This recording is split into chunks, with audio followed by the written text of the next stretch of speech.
Okay, so the iPhone 10 versus the Samsung Galaxy S8 and the S8 Plus. Which one of these phones is better? Which one should you guys get? So I've done a similar comparison comparing the iPhone 10 versus the Samsung Galaxy Note 8 and then the iPhone 10 versus the iPhone 8. But now I wanted to see how the iPhone 10 stands up against the S8.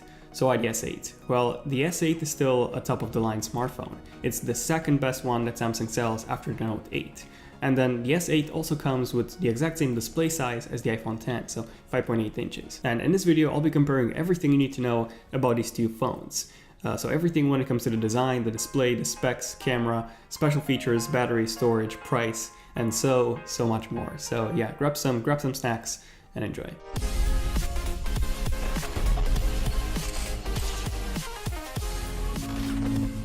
Okay, so starting off with the design, these two phones are actually pretty similar when it comes to the looks. So both of them have a glass back, and then also both of these phones actually have almost no bezels on the front. So the iPhone 10 only has the sensor bar cutouts on the top, and the S8 has a bit more bezels on both the top and the bottom, but literally nothing on the sides. Especially since the sides are curved, they give you the impression of this infinity display, which actually looks really impressive in person. The frame is made out of polished aluminum, while on the iPhone 10 we get a full stainless steel frame, which by the way is much more scratchable than the stainless steel one on the S8, but it also feels and looks much more premium. Now if you compare the 5.8 inches S8 versus the iPhone 10, they actually have exactly the same display size.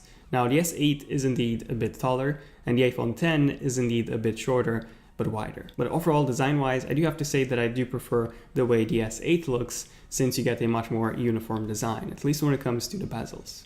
So in the end, it's a matter of preference. Both of these phones definitely stand out from the rest of the competition, so to say, when it comes to the design and the display. Speaking of the display, there are a few differences that I want to mention here. So first off, in terms of the display size, we have 5.8 inches on the iPhone 10 and still 5.8 inches on the regular S8, but then we also have the S8 Plus, which comes with a 6.2 inches display. Now, when it comes to the resolution, the iPhone 10 comes with a 2436 by 1125 resolution display, so higher than on the iPhone 7 and the iPhone 7 Plus. And this one actually translates to a PPI of 458.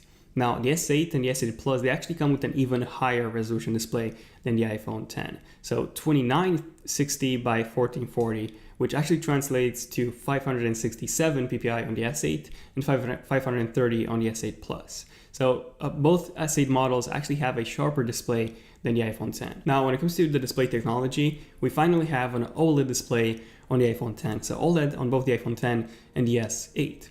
Now, when it comes to the display features, there are a couple of things that I want to mention. So something really interesting is when it comes to the display brightness. So on the iPhone 10, we have 625 nits, which is actually pretty impressive. This is a pretty high brightness considering that we have 500 nits on the MacBook Pros, for example. So higher than on the MacBook Pros. But on the S8, we actually have over 1000 nits, at least according to DisplayMate. So what this means is that the S8's display is almost twice as bright as the iPhone 10's display. So this not only means that it's more visible outdoors, but also colors would look more vibrant since they're, brighter on the S8's display. Also, when it comes to the display features, both of these phones support HDR displays. Now, the iPhone 10 does support HDR10 and Dolby Vision, and the S8 only supports HDR10. Now, this is not necessarily because Samsung's weaker, but Samsung does have its own proprietary HDR standard, so they don't use Dolby Vision on their TVs. So that's why they don't have Dolby Vision. Now, the iPhone 10 also has something called a True Tone display, which automatically adjusts its color temperature based on the current lighting conditions. So it basically makes the display easier on the eyes. This is something that we have on the 2017 iPad Pros, the 2016 9.7 inches iPad Pro. So it's not really an important feature, but it's, one of those features that's nice to have. But for me personally, I don't really care about Dolby Vision on a phone, because if I want to watch a movie, I'll just watch it on my TV. Or if I'm away, I'll just watch it on my laptop, not on my 5.8 inches phone. So for me personally, brightness is the biggest deal here. So in this case, the S8's display does seem to be almost twice as bright as the iPhone 10's one. Okay, now moving on to the specs. The iPhone 10, it comes with a brand new Apple A11 Bionic processor. And the S8 and the S8 Plus, they come with the Exynos 8095. This is for the international market. And then the Snapdragon 835 in the US and China. But basically all you need to know here is that both of these phones are fast. But the iPhone 10 is just a monster when it comes to performance. So just to give you an idea, in Geekbench 4, the Exynos 8895 actually scores about 1900 for the single core and about 6300 for the multi-core. Now the iPhone 10, on the other hand, with the Apple 11 chip, it actually scores just over 4100 for the single core, which is just crazy, and over 10,000 in the multi-core. Now this is a ridiculously insane score. Just to give you an idea of how high the score is, it's higher than even the 13-inch 2017 MacBook Pros. And it's really, really close in performance to the i7-7920 HQ processor, at least when it comes to the single core score. So in case you don't know, this is the processor that you find in the 2017 15 inches MacBook Pro, and it's the flagship, the mobile flagship for Kaby Lake. So this is the most powerful processor, laptop processor that you can find in a laptop from Intel. And the Apple 11 chip inside the iPhone 10 is really, really close to that one when it comes to single core performance, which is crazy. Now, in day-to-day use, both of these phones actually feel pretty fast. Now, the S8 did lag on me quite a few times, and this was mostly caused by Bixby running in the background all the time. So if you wish, you can disable Bixby, you can get something like a package disabler, and you can disable Bixby, and you can free up some memory and some CPU. But if you don't know what you're doing, the S8 is indeed going to feel laggy, especially if you're coming from something like an iPhone 7 or an iPhone 8, or not even to mention the iPhone 10. So if you want to have a really fluid experience on your smartphone, and if you do something like photo editing, even video editing, yes, you can do 4K video editing at 60 frames per second on the iPhone 10, by the way. If you do any of those kind of stuff, and if you play a lot of games, the iPhone is going to be a much, much better option. Now, when it comes to the RAM, the iPhone 10 does come with 3 GB of RAM, and the S8 comes with 4 GB of RAM. Same applies to the S8 Plus. But RAM management has always been really, really good on iOS. I've actually done an ultimate speed test comparing the iPhone 7 Plus and the S8 Plus.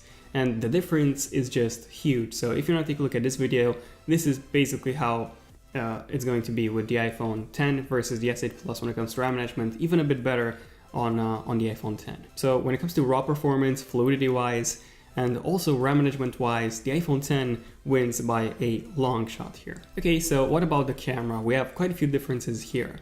So in terms of the camera specs, we have 12 megapixel sensors on both. And then in terms of the apertures, we have f1.7 on the S8 and the S8 Plus, and f1.8 on the iPhone 10. So the S8 does let a bit more light into the camera. Now, speaking of light and camera, the iPhone 10 has a brand new sensor versus the iPhone 7 and the iPhone 7 Plus. Now, Apple claims that it can actually let up to 83% more light into the camera. And they did show a few photos of the back-facing camera on the iPhone 10. And from what I've seen, the photos look good, but they don't look that much different from the S8 when it comes to low light photography. So they're good, but they're not, outstanding, amazing. Okay, any other differences? Well, quite a few. So the iPhone 10 comes with a dual module camera on the back. The S8 only has a single camera module on the back.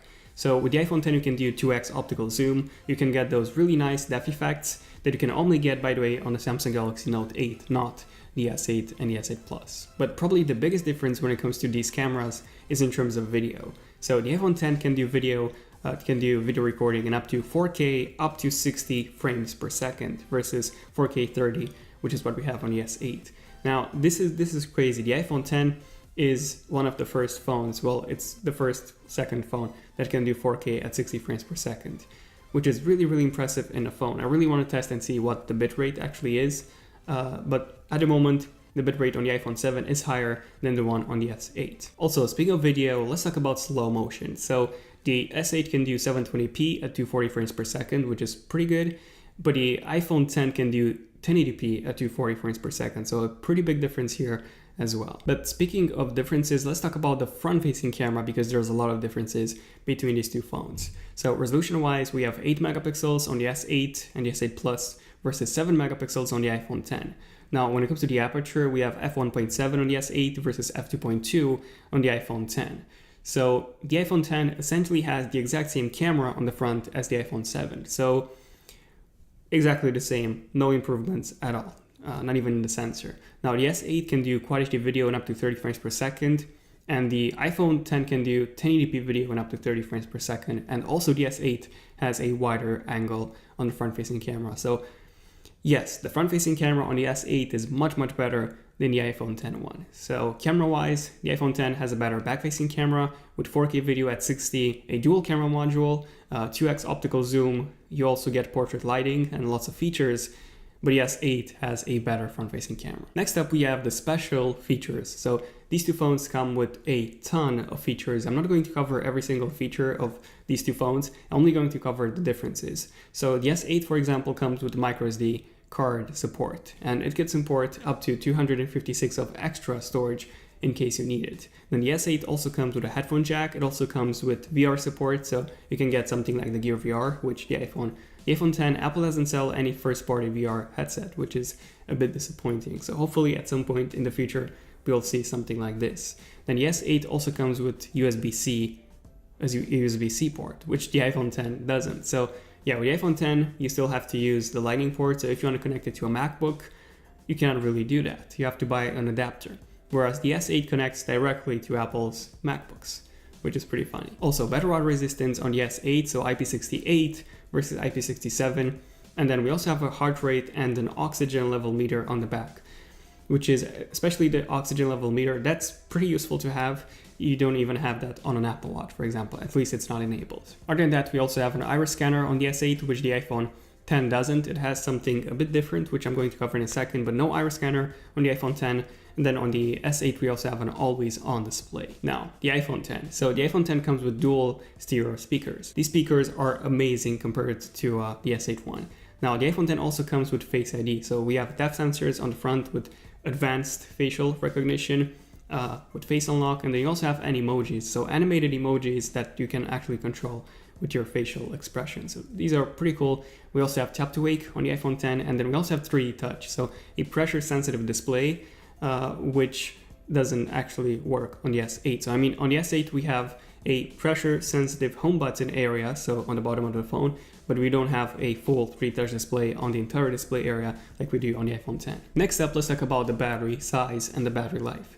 So we have about a 2700 mAh battery on the iPhone X, and on the S8 we have 3000 mAh and 3500 on the S8 Plus, because it's a larger device. So the S8 and the S8 Plus should last you longer than the iPhone X. Moving on to the storage options, we have 64 gigabytes as the baseline and the Omni option on the S8 and the S8 Plus, but they also support a microSD card up to 256 of extra gigabytes in case you need that storage. Now on the iPhone X we have 64 and 256, but we have no option to expand that storage further with a microSD card. Now keep in mind that a microSD card is much slower than internal storage. So a 256 SD card is nowhere near the equivalent of a 256 internal storage on phone. So definitely keep this in mind. But probably the biggest difference between these two is the actual price. So the S8 starts at $720 in US or £690, and then the S8 Plus starts at $840 or £780, which is pretty expensive. But the iPhone X starts at $1,000 or £1,000 because yes, 1-to-1 conversion ratio, why not? So the iPhone X is almost 1.5 times more expensive than the regular S8, at least in the UK. And by the way, in Europe, it's even more expensive than that. So the S8 is expensive, but the iPhone X is just crazily overpriced. Okay, so in the end, which one of these phones is a better deal? Well, the S8, with the S8 you're getting a brighter display, you're also getting two size options, so 5.8 inches and 6.2 inches, you're also getting a better front-facing camera, a larger battery, and also the possibility to expand your storage even further with a microSD card, which even if it's slower, way slower than the iPhone's internal storage, at least you get this option. So if you want to take a lot of photos and videos, you can, you get this option. The iPhone X, however, is a much more powerful phone. It also comes with a more bezel-less design, so to say. We also get advanced facial recognition capabilities, what else? Face ID, a dual camera module on the back with a couple of more features, including 4K video, the dual camera module and the depth effects and everything, better speakers and 3D touch. So yes, the iPhone X is overall a better phone. But should you actually get the iPhone X over the S8? I would say no. It's crazy expensive. It's way more expensive than the S8. I mean, for the price of an iPhone X, you could, build a powerful PC. You can even build a PC with a GTX 1080 and a 7700K processor. And yes, the iPhone 10 is actually more expensive than that. So I would say that £1,000 or even £1,400 if you get the 256 gig option with Apple Care, it's just too much to pay for a phone. That's what I would say. So in that case, I would say don't get the iPhone 10, but don't get the S8 either, because the S9 is coming out pretty soon. So if you're an iPhone type of person, just wait until next year, until the iPhone 10 gets cheaper. And by the way, next year Apple will be releasing 2 OLED iPhones, at least this is what the rumors are saying. So 2 OLED iPhones in 2018, and the prices should be cheaper than the iPhone 10. So either wait until next year if you want to pick up an iPhone, or you should get the S9, which is coming out in just a few months. And by the way, the S9 is going to come with a lot of features that the iPhone 10 already has.